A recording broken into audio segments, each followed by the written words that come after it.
Okay, this is like my first video, so here what we have here is my Baneblade project that I've been working on for about a month or two. May not look all that special, but this is the Toys for Tots LED Baneblade that I've built. And it's not painted, it's just primed. We have another freebooter that's going to end up painting it for us. But anyways, what we have here is pretty much standard fare Baneblade, but when I turn off all the lights, I've installed, it's around 47 LEDs in this Baneblade. There's two separate power sources. There's a power source for the turret, and there's a 9-volt that runs everything on the lower hull. I'm just going to go through quickly, kind of show you what's going on. So I'm gonna turn everything on, and I'm gonna turn off the lights even more so that you can see all the lights better. So here we go. Starting around the base of the hull, on each one of the little viewports, there's a single red LED. And they go all the way around.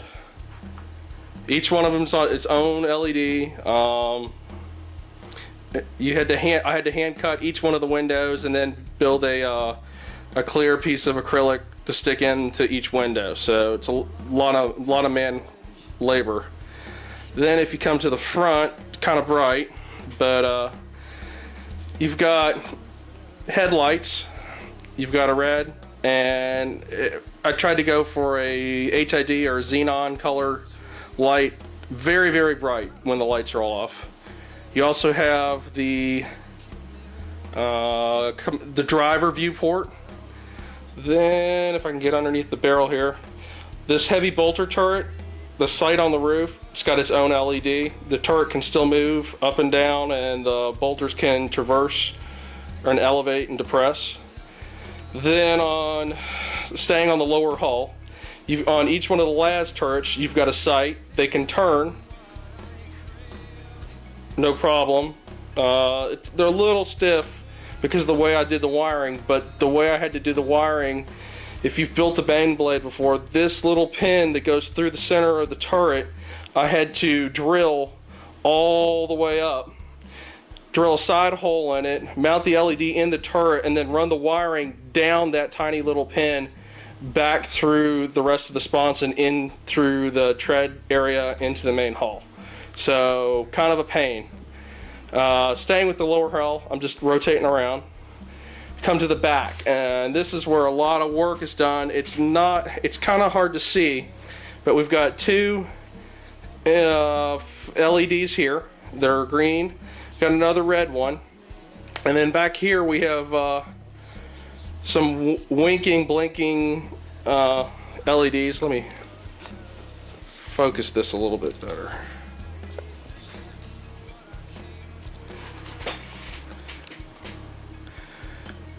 You have some winking, blinking LEDs, and it's actually a cluster of 3 different LEDs, a red and I believe 2 oranges, that flash at different rates. And they're mounted on a base back here, okay, behind this. If you look right here at these little skulls, each one of the eyes on the skull, including over here, just barely see them right in there. There you go. You can just barely see the top one, but I did the same thing. I built a lighting box, and then put a cluster of 3 LEDs in there that wink at different speeds. So it's kind of a throbbing, maybe to go with the engine or the reactor inside the tank. It's kind of cool. It's kind of difficult to do. Same thing. Had to hand drill each one of the eyes out, and then had to build a small window for each one. And then on the back side, there's basically I built a small box out of plastic card to mount the LEDs facing outward, but so it would isolate the light just in behind these. Same thing here. And then up here on the Adaptus Mechanis servo skull or skull, each one of the eyes has its own LED, an LED xenon white and red one. Now going up to the turret, it's on its own power source. It's a small coin battery. If you go up to the front, I've got the coax autocannon sight. I've got the roof mounted sight. It's another green LED. Over here is this was kind of a little tricky. If you look at the size, this is the searchlight on the side of it. And what it did is it took another one of those xenon or cool white LEDs. It's I think a 5mm LED. I had to drill out the front of the searchlight, fit the LED in from the rear. Then I had to reposition the resistor to coil around gently, because you got to be careful not to break the resistor off on the inside of the turret. And then if you look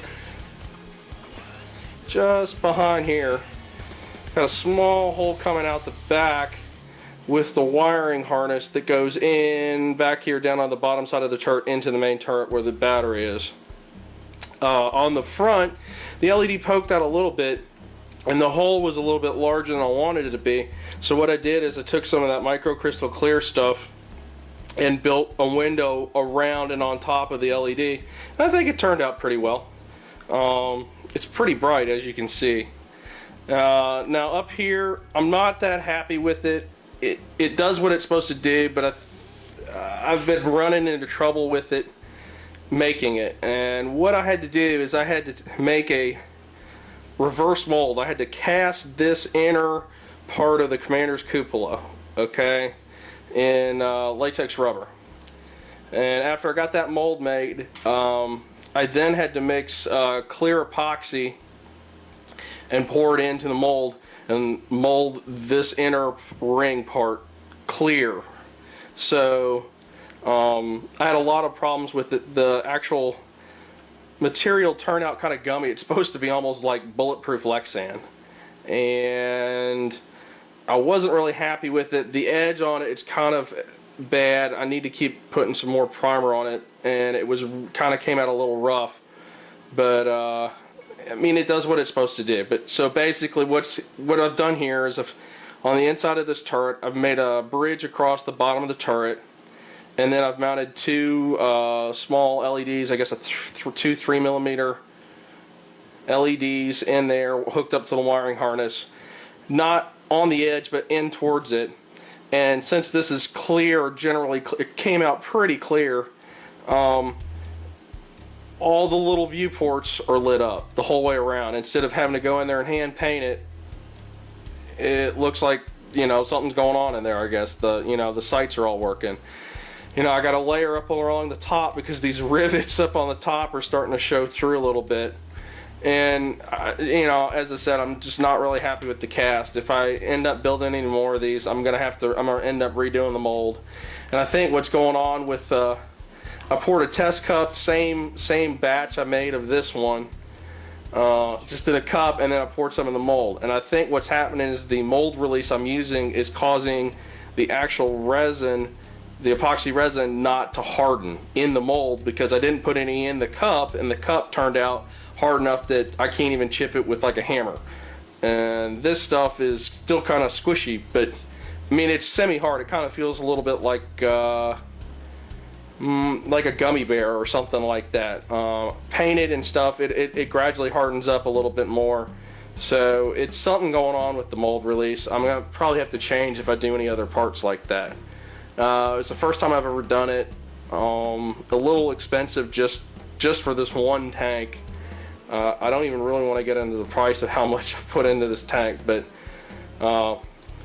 before paint, with all the LEDs and wiring, and before I even factor in labor or anything, we're looking at about $360. I want to say, for just cost of materials in the tank. So it doesn't show really well in this, but it was a very interesting project. I've done a bunch of other LED projects. I just kind of went gonzo on this one with all the lights on it as much as I could. There's a couple others I would have liked to have done. Just kind of rushed for time, and I thought I kind of challenged myself a bit with this one to start with. But if I do another one, I've got some other things planned. I'll just put it that way. And this tank, I believe, well, it's going to be painted by a really good painter, and hopefully it ends up picking up.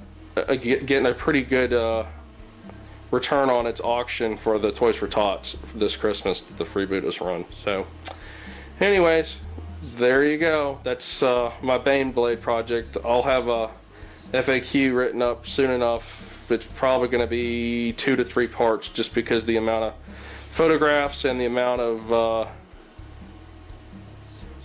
work that's involved in it. You know, like one of my normal FAQs that I do is about 40 pages PDF, and normally has probably about 30 to 40 pictures in it, and usually 2 a page.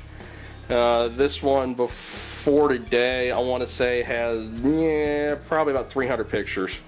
So it's very detailed on the buildup of this, and hope you all enjoy, and hopefully I'll get to post some more of these up later on. Thanks. Bye.